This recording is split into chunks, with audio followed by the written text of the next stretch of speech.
Pergunta. Oi, Mário, teria como você falar sobre esse texto de Mateus 13, versículo 49? Seria isso o arrebatamento? Mateus 13, 47 diz: Igualmente o reino dos céus é semelhante a uma rede lançada ao mar e que apanha toda a qualidade de peixes. E estando cheia, a puxam para a praia e, assentando-se, apanham para os cestos os bons e os ruins, porém, são lançados fora. Assim será na consumação dos séculos. Virão os anjos e separarão os maus dentre os justos, e lançá-los-ão na fornalha de fogo. Ali haverá pranto e ranger de dentes. Resposta. Não. Isso aí não é o arrebatamento. Isso aí acontece na vinda do Senhor para julgar as nações, pelo menos 7 anos após o arrebatamento. É para Israel, essa passagem é para Israel, não é para a igreja. Nós que somos membros do corpo de Cristo, não seremos separados por anjos, mas tirados da terra pelo próprio Senhor. Nessa passagem, uma rede é lançada ao mar e apanha todo tipo de peixe. Os pescadores, identificados como sendo os anjos, fazem a separação dos peixes bons e ruins, antes de lançar os ruins na fornalha. Quando diz que há peixes bons e ruins, isso não tem a ver com as coisas que os peixes fizeram, com suas boas ações e más ações. Por acaso você conhece algum peixe ruim, no sentido de malvado, peixe malvado, ou um peixe bom, no sentido de honesto? Peixes são o que são. Não são pessoas boas que vão para o céu, mas pecadores perdoados e purificados graças ao sacrifício de Cristo na cruz. Deus transforma pecadores em salvos, como se transformasse peixes ruins em bons, dando a eles uma nova natureza. Digamos que antes de crer em Jesus, você fosse uma sardinha podre e fedida, e agora é um salmão vivo, vibrante, alegre. A ideia é essa. Essa parábola também mostra que no reino dos céus existem os falsos e os verdadeiros convivendo lado a lado. Portanto, não confie em tudo o que traz o nome de cristão, evangélico, católico, bíblico, etc. Produtos piratas podem ser idênticos aos originais. Existe um ponto positivo em tudo isso. Não há muitos falsos budistas, falsos muçulmanos, falsos hinduístas por aí. Mas falsos cristãos, existem as pencas. E por que será isso, hein? Porque o grande falsificador, que é o diabo, não perde o seu tempo falsificando aquilo que, por natureza, já exalta o homem e os seus esforços. Ele vai falsificar aquilo que é verdadeiro. Pergunta.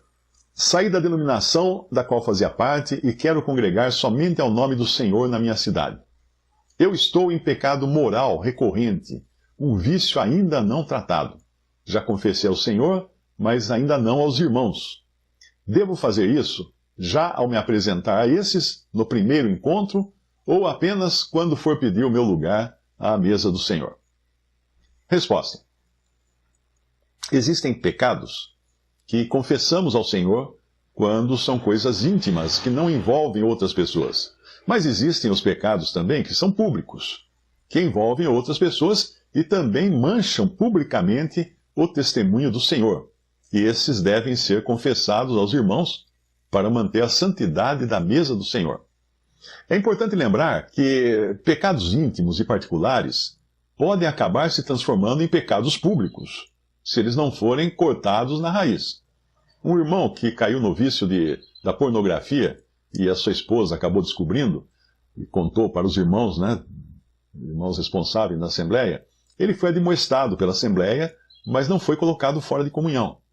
Porém, quando o seu patrão descobriu no computador da firma os vídeos que ele salvava ali e os sites que ele visitava, aquilo que era particular se tornou público. Aí ele foi demitido por justa causa. Aí sim ele precisou ser colocado fora de comunhão pela Assembleia, e isso foi há alguns anos. Infelizmente, hoje ele já está de volta à comunhão. Ao comparecer a uma reunião como visitante, que vai ser o seu caso, ninguém irá pedir que você confesse seus pecados. Mas para ser recebido à mesa do Senhor, que é o lugar do testemunho, aí os irmãos irão conversar com você em particular para saber mais da sua vida e se você não está envolvido em pecados morais ou pecados doutrinários. Pergunta. Gostaria de saber sobre rezar o terço. Resposta. O terço e as rezas repetidas foram copiadas de religiões pagãs orientais. Você precisaria buscar na internet, mas provavelmente irá encontrar a história católica do terço. Mas ele existe muito antes de existir o catolicismo, porque ele era usado por religiões pagãs. Antes mesmo do cristianismo, o terço era usado no budismo e no hinduísmo, e depois foi adotado pelo cristianismo, e mais tarde pelo islamismo. Os tibetanos usavam, além de um terço de contas, as rodas de oração. Pesquise por contas de oração no Google e você vai encontrar também fotos dos terços usados pelos pagãos, para não perderem a conta de suas rezas. Mas o próprio Senhor condenou a prática de rezas repetitivas. Em Mateus 6, versículo 6, ele diz: Mas tu, quando orares, entra no teu aposento, e fechando a tua porta, ora a teu pai que está em secreto. E teu pai que vê em secreto te recompensará publicamente.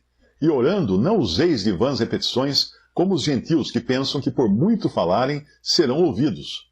Não vos assemelheis, pois, a eles, porque vosso Pai sabe o que vos é necessário, antes mesmo de vós lhe pedirdes. Pergunta: os judeus atuais dão o dízimo? Resposta: não. Os judeus não dão o dízimo desde que o templo de Jerusalém foi destruído no ano 70 depois de Cristo e a adoração judaica foi interrompida. Eles são mais bíblicos até e mais coerentes que os cristãos nesse sentido, porque eles sabem que o dízimo só podia ser entregue aos levitas na casa do tesouro, que era uma repartição do templo de Jerusalém. Nada disso está mais em vigor hoje no judaísmo, porque não tem o templo de Jerusalém. Por isso, quando um cristão chama de templo aquele edifício que ele constrói com tijolos e telhas de fibrocimento, ele está sendo motivo de riso para qualquer judeu que conheça o Antigo Testamento. E quando o cristão entrega o dízimo a um pastor, pois este diz que a casa do tesouro é a tesouraria da igreja, aí ele já passa a ser motivo de gargalhada para o judeu. E quando ele constrói um templo como réplica do que havia em Jerusalém, aí o judeu fica irado, porque a brincadeira passou dos limites e virou falta de respeito. Tudo isso na cristandade nada mais é do que uma caricatura mal feita do judaísmo. Mas, infelizmente, nem todo cristão percebe isso. Pergunta: o que você acha do vídeo que fizeram com crianças contra a ideologia de gênero em resposta ao comercial da Burger King, promovendo movimentos LGBT?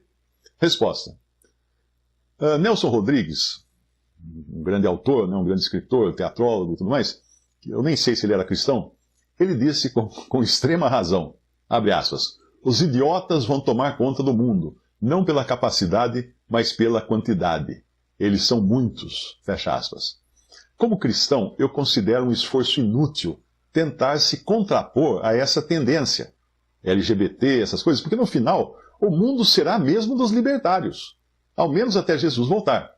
Quando o Senhor partiu daqui, ele deixou claro, na sua oração ao Pai, que não orava pelo mundo, mas pelos que eram seus. Então o mundo vai seguir o seu curso de mal a pior, como foi com Sodoma e Gomorra, até Cristo voltar. Não mais como um humilde carpinteiro, mas como um terrível juiz, o Filho do Homem, para julgar as nações. No final, haverá ainda o juízo individual dos que não creram nele. Cristãos doutrinados pela teologia do pacto continuarão se achando donos do mundo, o que é uma tremenda de uma bobagem.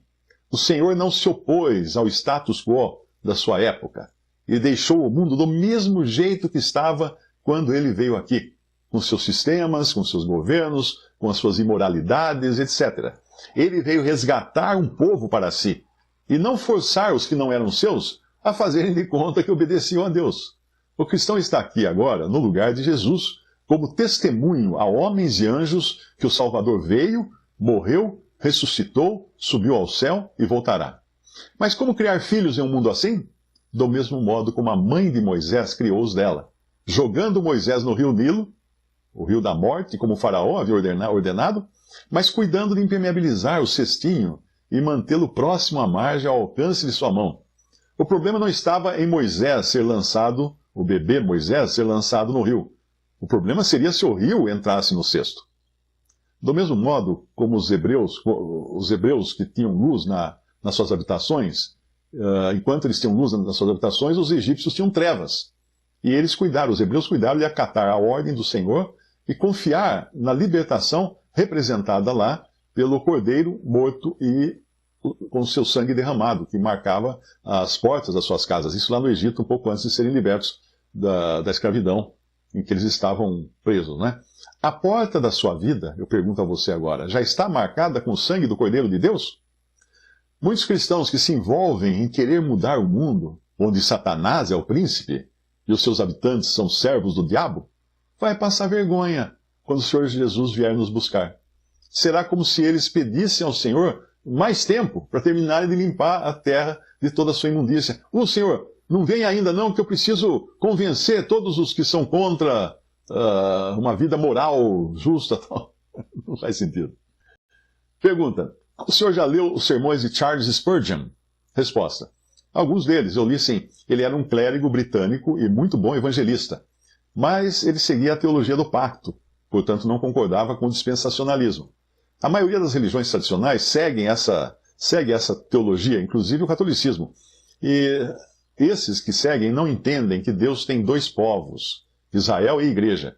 Geralmente as pessoas me respondem dizendo que são visões diferentes, assim como arminianos e calvinistas, mas que em nada influenciam na salvação.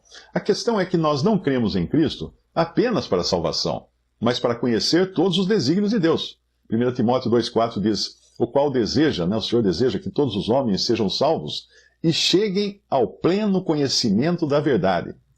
William Kelly era um erudito muito conhecido na Inglaterra no século XIX e era também amigo de Spurgeon, o conhecido pregador do Evangelho.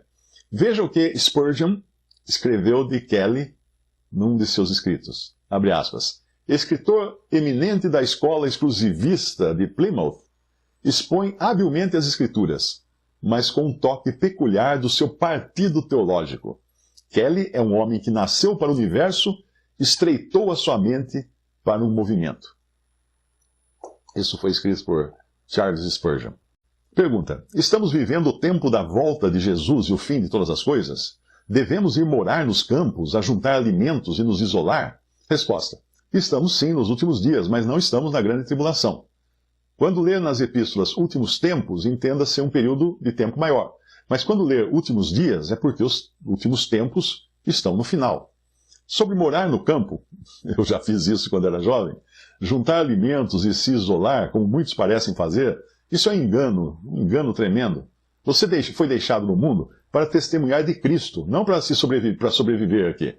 E se você se isolar e for morar no mato, vai testemunhar para quem? Para suas galinhas? Nós não fomos deixados no mundo para sobrevivermos, mas para testemunharmos de Cristo nas mais diversas circunstâncias. Mateus 16, 25 diz: porque aquele que quiser salvar sua vida, perdê-la-á, e quem perder a sua vida por amor de mim, achá-la-á. Quando eu era recém-convertido, eu fui morar no mato. Sim, achando que deveria buscar saúde, paz e promover uma nova civilização. Mas aí um poema enviado por um irmão me fez mudar de ideia, de opinião. O poema chama-se Obediência, e o autor é um cristão que já não está entre nós, chamado George MacDonald. O poema começa assim, não tem muita rima, porque eu traduzi do inglês para o português, ok? Eu disse: deixe-me caminhar nos campos. Deus disse: não, caminhe na cidade. Eu disse: mas ali não há flores. Ele disse: não há flores, mas uma coroa. Eu disse: mas o céu ali é escuro. Não há nada além de barulho e confusão. Mas ele me interrompeu com um suspiro. Ali há mais, ali há pecado. Eu disse: mas o ar é poluído e a fumaça esconde o sol. E ele respondeu: mas as almas estão doentes e perdidas nas trevas. Eu disse: vou sentir falta da luz, e os amigos sentirão a minha falta. Ele respondeu: escolha esta noite, se é para eu ou eles sentirem a sua falta. Pedi por mais tempo para resolver, mas ele disse: é difícil decidir. Não parecerá difícil no céu, se seguir a minha direção.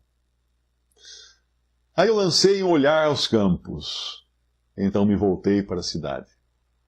Ele disse: filho, você vacila em trocar as flores pela coroa?